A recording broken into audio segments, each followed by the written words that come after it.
여러분 가지고 계신 설교 노트, 주보에 삽지된 설교 노트를 보시면 말씀이 있습니다. 마태복음 6장 9절에서 13절 말씀 우리 같이 한 목소리로 우리 봉독합니다. 그러므로 너희는 이렇게 기도하라. 하늘에 계신 우리 아버지여, 이름이 거룩히 여김을 받으시오며 나라가 임하시오며 뜻이 하늘에서 이루어진 것 같이 땅에서도 이루어지이다. 오늘 우리에게 일용할 양식을 주시옵고 우리가 우리에게 죄 지은 자를 사하여 준 것 같이 우리 죄를 사하여 주시옵고 우리를 시험에 들게 하지 마시옵고 다만 악에서 구하시옵소서. 나라와 권세와 영광이 아버지께 영원히 있사옵나이다. 아멘.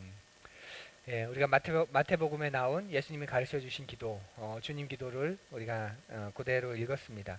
여러분, 이 주님 기도에서 가장 중요한 단어가 있다면 어떤 단어일까요? 한번 눈으로 살짝 다시 한번 보시겠어요?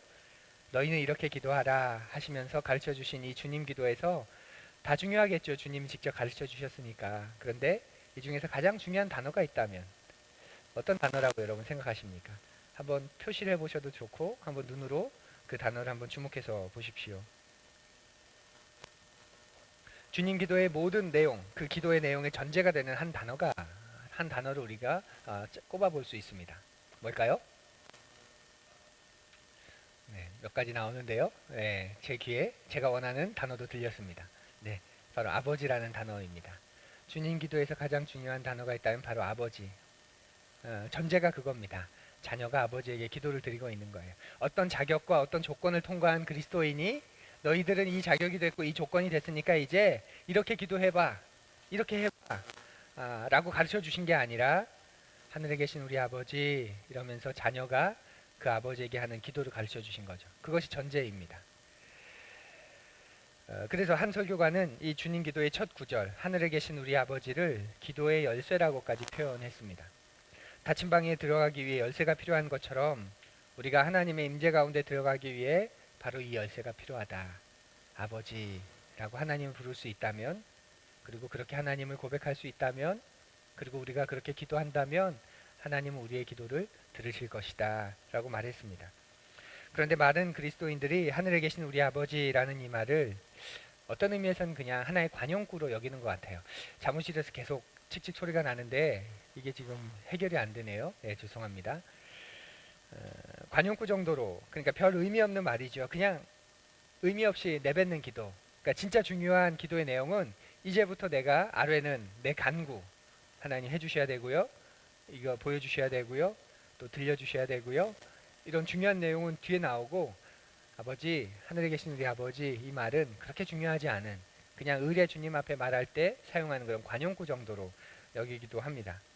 바라기는 이 고백이 얼마나 놀라운 고백인지 우리가 깨닫고 기도의 문 안쪽으로 들어가는 그런 시간이 되었으면 좋겠습니다. 먼저 하늘에 계신이라는 말을 먼저 좀 살펴보죠. 아버지라는 말 앞에 있는 여러분, 하늘에 계시다 무슨 뜻일까요? 하늘에 계시다, 윤지야, 무슨 뜻일까? 하나님이 하늘에 계시다. 지금 윤지의 눈빛이 흔들리고 있습니다. 윤성아, 왜 그럴까? 무슨 뜻일까? 하늘에 계시다. 여러분에게 여쭤볼까요? 하늘에 계신 우리 아버지 할 때 하늘에 계시다, 하나님이 하늘에 계시다, 이 말은 무슨 뜻일까요? 말 그대로 하나님이 하늘에 계시다는 뜻일까요? 그러면 하늘은 어디입니까? 하나님이 하늘에 계시다고 할 때 그러면 그 하늘은 어디입니까? 우리는 하늘을 공간으로 이해하는 경향이 있습니다. 그렇죠? 하늘을 공간으로. 그래서 어떤 분은 천국이 하나님 나라가 저 하늘에 있다, 저 하늘에 어딘가에 하나님 나라가 있다. 저는 어렸을 때 그렇게 배웠었고요. 그리고 지금도 어떤 많은 분들은 그렇게 생각하기도 합니다. 근데 그분의 이야기를 그대로 수용하면 어떤 일이 생겨야 되냐면 우리가 지금 땅을 파면 뭐가 나와야 되죠? 지옥이 나와야 됩니다. 하나님은 저 하늘에 계시고 음부는, 지옥은 저 땅 속에 있기 때문에 구약이 그렇게 문자적으로 우리에게 가르쳐 주잖아요. 그러니까 땅을 파면 지금 지옥이 나와야 됩니다. 저 땅 속 어딘가에 지옥이 있는 거죠. 하늘은, 천국은 저 하늘에 있고 또 지옥, 하나님이 하늘에 계시다라고 말할 때 그 하늘은 공간적인 표현이 아니라는 걸 우리가 알 수 있겠죠. 물론 뭐 100번 양보해서 하늘 어딘가에 혹은 우주 어딘가에 혹은 이 우주가 아닌 또 다른 우주 어딘가에 하나님 나라가 있다. 그 의견을 제가 무시하진 않겠지만, 그러나 1차적으로 하나님이 하늘에 계시고 우리는 땅에 있다고 할 때 그 의미는 하나님은 우리의 인식 너머에 계시다는 뜻이 되는 거예요. 하나님이 하늘에 계시다 그 말은 우리는 땅에 속한 사람이고 땅에 존재하죠. 근데 하나님이 이 땅이 아닌 하늘에 계시다는 말은 하나님은 우리의 인식 너머에, 우리의 존재 너머에 계시다는 그런 뜻입니다. 우리는 물질주의와 신비주의가 뒤범벅된 세상 속에서 그래서 하늘에 계신 하나님께 기도하는 겁니다.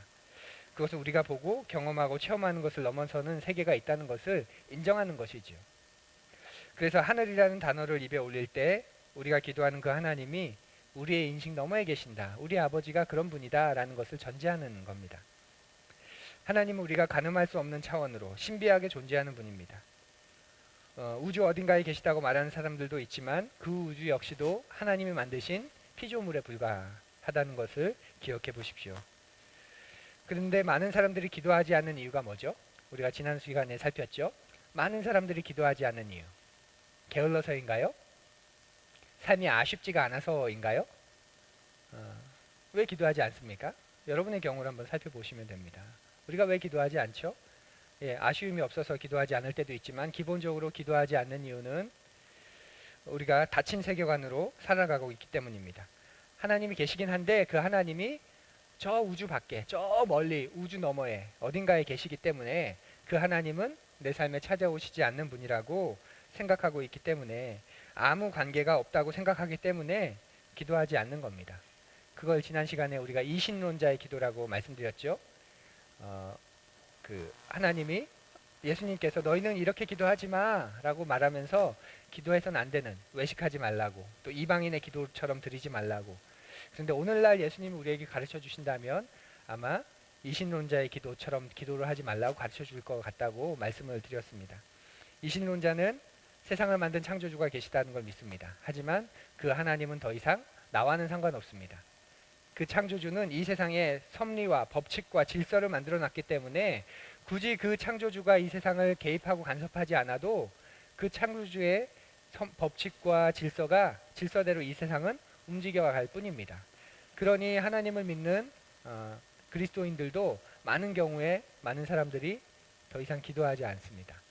하나님은 우리에게 법칙을 주셨고 질서를 주셨고 그 질서대로 흘러가는 거니까 굳이 하나님께 나아가서 기도할 필요가 있겠어? 그런 거죠. 그래서 어떤 사람들은 하나님을 눈먼 시계공이라고 부르기까지 합니다. 눈먼 시계공.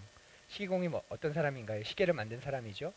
근데 시계를 만들고 시계공은 계속 시계로 움직이지 않습니다. 시계를 만들어 놓을 때 시계가 돌아가도록 법칙과 질서를 만들어 놨어요. 그리고 그 시계는 그 법칙과 질서에 따라 굴러갈 뿐입니다. 마치 하나님이 그런 분이다. 그래서 그 하나님은, 기독교인 당신들이 믿는 하나님은 눈먼 하나님이다. 그 안에서 어떤 일이 일어나는지 이젠 더 이상 관심도 없고 개입하지도 않고 나서지도 않는 그런 하나님이다. 그래서 우리와 아무 관계가 없다. 그렇게 생각하는 거죠. 그래서 우리의 세계 속에, 우리의 삶 속에 개입하신다는 기대를 갖지 않습니다. 그래서 기도할 이유가 사라지는 거죠. 자신도 모르는 사이에 물질주의적 세계관과 과학주의적 철학에 세뇌된 겁니다. 또 설사 초자연적인 것을 믿는다고 해도 내 안에 숨어 있는 어떤 재능, 어떤 가능성, 그걸 개발하는 것으로 문제를 해결할 수 있다고 생각합니다. 이것이 전형적인 현대인의 모습이에요. 그래서 하늘에 계신, 그러니까 우리의 인식 너머에 계신 하나님에 대한 철학적인 기초가 든든히 쌓여 있지 않으면 우리의 기도는 그저 내 마음을 토해놓는 것에 불과해집니다. 그리고 기도할 때 느끼는 약간의 그런 카타르시스, 심리적인 위안, 그런 것으로 기도의 만족, 기도의 위안을 가질 뿐입니다. 우리는 하늘에 계신이라고 기도할 때 하나님의 신비한 존재 방식 앞에서 경외감을 가지고 나가야 합니다. 그런데 더 놀라운 게 뭐죠?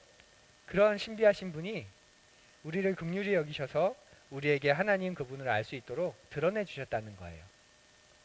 하나님 존재 전체에 비하면 정말 아무것도 아니지만 태평양 가운데 물 한 방울 정도 될까요? 우리가 하나님에 대해서 아는 지식이, 그리고 하나님이 우리에게 보여주신 그 하나님의 모습이 아마 그 정도밖에 되지 않을 겁니다.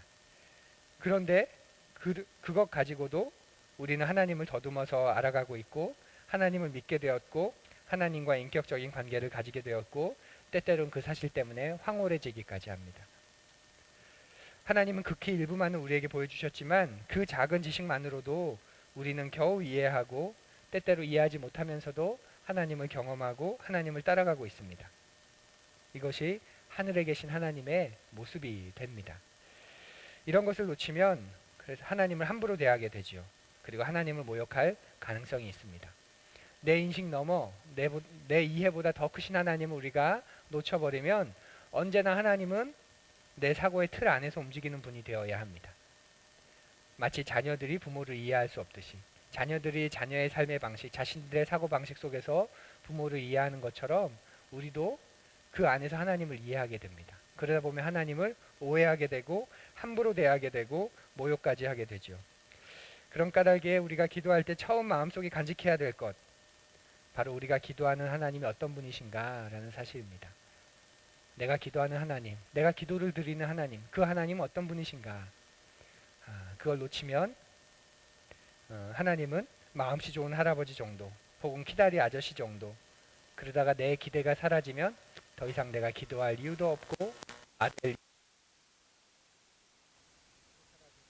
오히려 기도할수록 더 답답한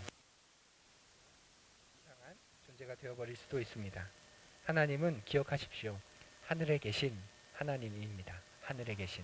우리는 땅에 속해 사는 사람이지만 우리 하나님은 하늘에 계신 분입니다. 그러니 땅에 있는 우리를 구원하실 수 있고, 그러니 땅에 있는 우리를 보살피실 수 있고, 땅에 있는 우리의 삶 속에 개입하셔서 하늘의 흔적을, 하늘의 은혜를 내려주실 수 있는 분입니다. 그런 하나님께서 우리의 기도를 왜 들어주실까요? 그 하늘에 계신 하나님께서 우리의 기도를 왜 들어주실까요? 우리 서두에 말씀드렸죠? 아버지이시기 때문에 그런 겁니다. 구약에서부터 우리의 아버지라는 것을 여러 번 자처하셨는데요. 우리 설교 노트에 나와 있는 4장 22절, 23절의 말씀을 우리 함께 읽어보죠. 출애굽기 4장 22절, 23절에 있는 말씀입니다. 너는 바로에게 이르기를 여호와의 말씀에 내가 내게 이르기를 내 아들을 보내주어 나를 섬기게 하라 하여도 내가 보내주기를 거절하니 내가 내 아들 내 장자를 죽이기라 하셨다 하라 하시니라. 출애굽 당시에 이 이집트 노예 생활할 때 이스라엘은 숫자도 적었고 또 노예였습니다. 민족으로서의 정체성도 분명하지 않았고 소리 없이 사라져도 역사에 아무 지장이 없는 그런 민족이었습니다. 말 그대로 소수민족이었던 거죠. 그런데 그런 그들이 이집트로부터 인종 말살을 당하게 될 그 절박한 순간에 하나님이 찾아오십니다. 그리고 바로에게 하나님이 뭐라고 이야기하시냐면 이스라엘을 건들지 마라. 이들은 내 맏아들이다. 이스라엘은 나의 장자다. 첫 아들이다. 이렇게 큰 아들이다. 이렇게 말합니다. 편을 들어주시는 것만 해도 놀랍게 하나님 내 아들이다. 이렇게 말씀하십니다. 바울 사도가 이것을 신약에 풀어서 말해줍니다. 한번 들어보십시오. 여러분은 또다시 두려움에 빠뜨리는 종살이의 영을 받은 것이 아니라 자녀로 삼으시는 영을 받았습니다. 그래서 우리는 그 영으로 하나님을 아빠, 아버지라고 부릅니다. 바울 사도는 이 말을 풀어서 이렇게 말합니다. 하나님이 우리에게 그 자녀로 삼으시는 영으로 보내주셔서 그로 인해서 우리가 하나님을 아빠, 아버지라고 부른다. 그리고 우리가 그 하나님의 자녀가 되었다. 이렇게 말합니다. 여기서 자녀로 삼으시는 영은 영어 표현으로 보면 굉장히 심플합니다. 자녀로 삼으시는 영, 특별한 영이 있는 것 같죠? 영어로 보면 입양의 영이라고 나와 있습니다. The Spirit of Adoption. 에서 입양의 영. 하나님이 우리를 입양하셨다는 거예요. 자녀로 삼아주셨다는 거죠. 자녀가 아닌데, 자녀가 될 수 없는데, 아무런 상관이 없는 존재인데 그 하나님이 우리를 아들로, 딸로 입양해 주셨다. 그래서 우리가 하나님을 아버지로 부르고 자녀로 삼아주셨다라고 말합니다. 그래서 우리가 예수님처럼 이제 하나님을 아빠, 아버지, 아바 파더라고 부를 수 있다고 바울이 고백하는 것이죠. 여러분 아버지에게 아빠라고 불러보셨습니까? 여러분 육신의 아버지에게, 이 세상의 아버지에게 아빠라고 불러보셨습니까? 저는 곰곰이 생각해보니까 제 아버지에게 아빠라고 한 번도 불러본 적이 없습니다. 제 기억이 맞다면 한 번도 불러본 적이 없습니다. 어린 시절도 그렇고 아버지에게 아빠라고. 아버지에게 저에게 아버지는 약간 그런 분이신 거예요. 아빠는 아닌 아버지이신 권위와 능력과 위엄과 품위와 뭐 그런 건 가지시지만 가깝다거나 살갑다거나 그런 어려운 그런 모습을 보았었습니다. 제 아내는 지금도 아빠라고 하지만 제가 저의 아버지에게 아빠라고 부른다면 아마 뭔가 심각한 문제가 생겼을 때일 겁니다. 예수님은 육신의 아버지 요셉을 어떻게 부르셨을까요? 예수님도 육신의 아버지를 뭐라고 불렀겠죠? 요셉을 아버지라고 불렀을까요? 아빠라고 불렀을까요? 네. 큰 문제는 아니겠지만 저는 예수님이 육신의 아버지도 요셉도 아빠라고 불렀을 거라고 생각합니다. 제 경험에 비춰보면 육신의 아버지를 아빠라고 못 부르는데 하나님에게 아빠라고 한다? 저는 되게 어렵습니다. 아바, 예수님이 하나님을 아바라고 불렀다고 해서 어렸을 때부터 아빠라고 하나님을 아빠라고 부르는 친밀함이 있어야 된다고 늘 들었기 때문에 기도할 때 아빠 하나님 정말 수도 없이 노력했는데 제게는 기도가 방해가 되더라고요. 여러분 괜찮으십니까? 아빠 하는 순간 갑자기 기도가 막히고 이 기도가 이상해지고 제 마음이 그 아빠라는 단어에 실리지 않습니다. 근데 아버지 하는 순간 제 마음에 고스란히 실립니다. 저에겐 그 하나님을 아빠라고 부르는 게 그래서 어렵습니다. 그런 의미에서 보면 예수님이 하나님을 아빠라고 그렇게 친근하게 잘 부르셨다는 모습은 육신의 아버지인 요셉도 그렇게 부르셨기 때문이 아닐까 하는 그런 재미있는 생각도 해보게 됩니다. 예수님은 당시 누구도 사용하지 않았던 아바라는 하나님을 부를 때 그 누구도 사용하지 않았던 아바라는 말을 예수님이 사용하시죠. 왜 그렇게 부를 수 있으셨을까요? 바로 하나님을 친밀하게 느끼셨기 때문입니다. 예수님이 하나님을 친밀하게 느끼셨기 때문. 예수님은 하나님에 대해서 아빠라고 부른 것이 연구를 통해서가 아니라 경험과 체험을 통해서입니다. 그 속에서 하나님이 하나님을 향해서 아빠라고 부르신 거죠. 그래서 주기도는 하나님과의 새로운 관계에 대한 초청이다라고 누군가가 이야기했습니다. 하늘에 계신 하나님을 아빠라고 부르라고 하는 것은 말의 습관을 바꾸라고 하는 게 아니라 하나님을 새롭게 만나라는 뜻입니다. 바울 사도의 말을 한번 들어보십시오. 하나님의 영으로 인도함을 받는 사람은 누구나 다 하나님의 자녀입니다. 여러분은 또다시 두려움에 빠뜨리는 종살이의 영을 받은 것이 아니라 자녀로 삼으시는 영을 받았습니다. 그래서 우리는 그 영으로 하나님을 아빠 아버지라고 부릅니다. 바로 그때의 그 성령이 우리의 영과 함께 우리가 하나님의 자녀임을 증언하십니다. 자녀이면 상속자이기도 합니다. 우리가 그리스도와 함께 영광을 받으려고 그와 함께 고난을 받으면 우리는 하나님이 정하신 상속자요 그리스도와 더불어 공동 상속자입니다. 하나님과의 새로운 관계가 그 성령을 통해서 새로운 관계가 계속 맺어지지 않으면 우리는 하나님을 친근하게 여길 수도 없고 친근하게 대할 수도 없고 그저 화석화된 하나님만 존재하게 됩니다. 그래서 내가 하나님을 생각하는 예측이 단 한 번도 빛나지 않습니다. 하나님이 우리의 인식 너머에 계신 분인데 하나님이 온 우주보다 크신 분인데 하나님이 시간 밖에 계시고 하나님이 시간을 만드신 분인데 그 시간 안에서 사는 내가 하나님을 예측할 때 한 번도 틀림이 없다. 그 말은 내 하나님이 지금 화석화되어 버렸다는 거예요. 하나님은 놀라운 분이십니다. 언제나 내 생각 밖에서 내 예측 밖에서 내 기대 밖에서 다가오시고 찾아오시고 나를 흔들으시는 분이 하나님이십니다. 그런데 그런 하나님을 경험하기 어렵다, 놓쳤다. 그 말은 하나님의 관계가 계속 새로워져야 되는데 머물러 있다는 거예요. 어딘가에 그냥 머물러 있다는 거죠. 우리로서는 상상할 수 없이 큰 분이 우리의 눈높이까지 자신을 낮추셨습니다. 우리가 마주했다가는 질식되거나 타 죽을 것 같은 그분께서 우리를 안아주셨습니다. 그리고 온 우주의 심판자인 그분이 우리의 아버지, 아빠가 되어주셨습니다. 이것이 우리가 주님 기도를 처음 고백할 때 하늘에 계신 우리 아버지, 하늘에 계신 우리 아빠 할 때 그 한 문장에 들어있는 놀라운 신비이고 신앙의 고백입니다. 예수님께서는 이렇게 기도하라고 가르쳐 주시면서 이 신비에 우리가 눈을 뜨고 이것을 경험하라고 계속 요청하는 것이지요. 어릴 적 저에게 아버지는 매우 크고 강한 분이셨습니다. 또 엄하기도 한 분이셨어요. 그래서 다가가기도 어려웠지만 그 덕분에 든든한 버팀목이 되어주기도 하셨고 늘 최선을 다해 노력하게 만드는 채찍이 되어주기도 하셨습니다. 이제 나이가 들어서 아버지에게서 보고 싶었던 그런 자애로움, 그런 친근함, 이제는 조금 제가 느끼는 것 같은데 놀랍게도 이제 아버지에게서 제가 어린 시절에 보았던 그 버팀목 같은 모습, 그 근엄하던 모습, 그 강한 모습, 그 컸던 모습은 온데간데 없이 지금은 사라져 버렸습니다. 지금 아버지가 저에게 가장 많이 하는 말씀은 미안하다, 도움이 못 돼서 정말 미안하다, 그리고 고맙다, 그 말씀밖에 할 줄 모르십니다. 옛날 보았던 그 크고 강한 모습을 좀 보고 싶은데 이제 그 모습은 보이지 않고 내가 옛날에 그렇게 보고 싶었던 자애로운 모습만 남아 있습니다.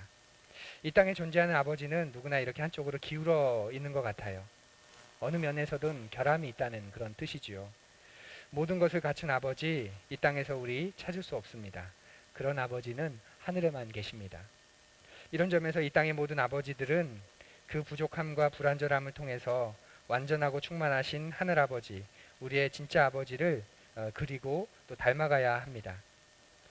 또 이 땅의 아버지에게서 우리가 아쉬움과 부족함을 느끼기에 우리는 하늘의 아버지를 계속해서 바라보게 되는 것이죠. 혹시 여러분의 아버지에 대해서 어떤 마음을 가지고 계십니까? 그분과의 관계가 하나님과의 관계에 영향을 준다는 것 많이 듣기도 하셨고 또 경험적으로도 많이 경험해 보셨지요. 저희 아버지에 대해서 굉장한 많은 불편함과 불만을 가지고 있었는데요.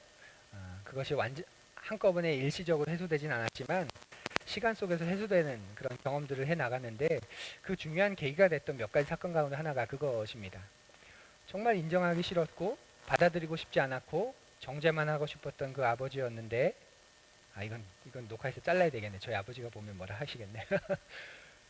했는데 어느 순간 그 당시에 아버지가 30대 초중반밖에 되지 않다는 사실을 처음으로 해보았습니다. 30대 초중반 여러분 어떻게 생각하십니까? 정말 철없고 아무것도 아니지 않나요? 여러분의 30대 초중반을 한번 생각해 보십시오. 정말 미숙하고 정말 연약했고 정말 제 30대 초중반은 그랬습니다. 그런데 나에게 큰 영향을 주고 내가 정말 아버지에 대해서 부정적인 모습을 가지고 있던 아버지의 나이가 그때였었어요. 참 미숙할 때셨구나. 정말 미숙하셨었구나. 그 아버지의 나이를 한번 생각해 보고 나니까 아버지를 보는 새로운 눈이 제게는 생기게 되었습니다. 저에게 아버지는 늘 큰 분이셨어요. 완전하고 큰 분. 아버지면 그러면 안 되지. 왜냐하면 어린 아이였기 때문에. 그런데 내가 그 나이를 겪고 난 다음에 그 나이의 아버지를 바라보니까 그러실 수 있었겠구나. 정말 미숙하셨구나. 그런 생각을 그때 해보게 되었습니다. 여러분은 여러분의 아버지에 대해서 어떤 마음, 어떤 생각을 가지고 계셨었습니까? 그리고 지금도 가지고 계십니까? 아버지라고 부를 존재가 이 세상에 존재하지 않는 분들은 마음속에 여전히 그 아버지가 또한 살아 계시겠지요.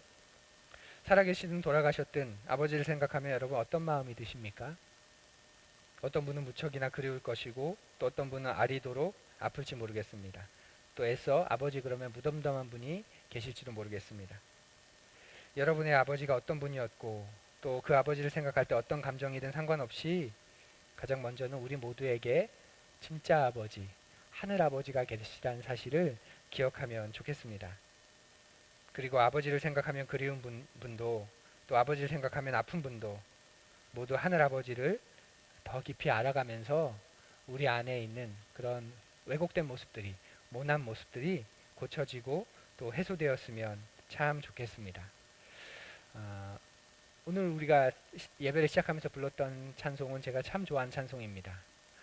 내 진정 사모하는 2절의 가사를 부를 때마다 늘 먹먹해집니다. 온 세상 날 버려도 주 예수 안 버려. 한 주간 있었던 그 두 아이의 모습이 떠오르기도 했고 또 우리의 삶 속에 혹시 그런 삶을 살아가는 분들의 모습이 떠오르기도 했습니다.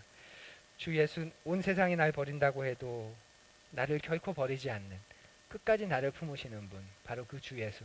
그분은 우리의 미사여구가 아니고 우리 어떤 수식어도 아니고 어떤 형용사도 아닙니다. 말 그대로 그런 분이십니다. 온 세상이 나를 버려도 날 버리지 않는 분, 온 세상이 나를 포기해도 포기하지 않는 분, 온 세상이 나를 기대하지 않아도 나를 기대하는 분. 그 진짜 아버지 우리가 만나고 그분과의 새로운 관계가 계속 이어져 나가기를 간절히 고대합니다. 우리가 기도할 때 누구를 향해 어떤 자세와 어떤 시각을 가지고 기도하는가, 이것은 굉장히 중요합니다. 하늘에 계신 우리 아버지, 그 한 고백 안에 우리의 심령을 담고 우리의 존재를 담고 그렇게 기도하는 우리가 되었으면 좋겠습니다. 그렇지 않으면 우리가 산타에게 기도하는 것처럼 하나님께 기도한다고 하는데 알고 보니까 산타와 같은 혹은 키다리 아저씨와 같은 그런 존재로 하나님을 전락시키고 그렇게 기도하게 됩니다. 주님이 가르쳐 주신 기도의 앞부분, 하늘에 계신 우리 아버지, 이 말로 진심으로 기도하는, 그리고 기도하기 시작하는 우리 푸르니와 하늘 가족이 되시기를 간절히 기도합니다. 우리 잠시 거듭의 기도 우리 드렸으면 좋겠는데요.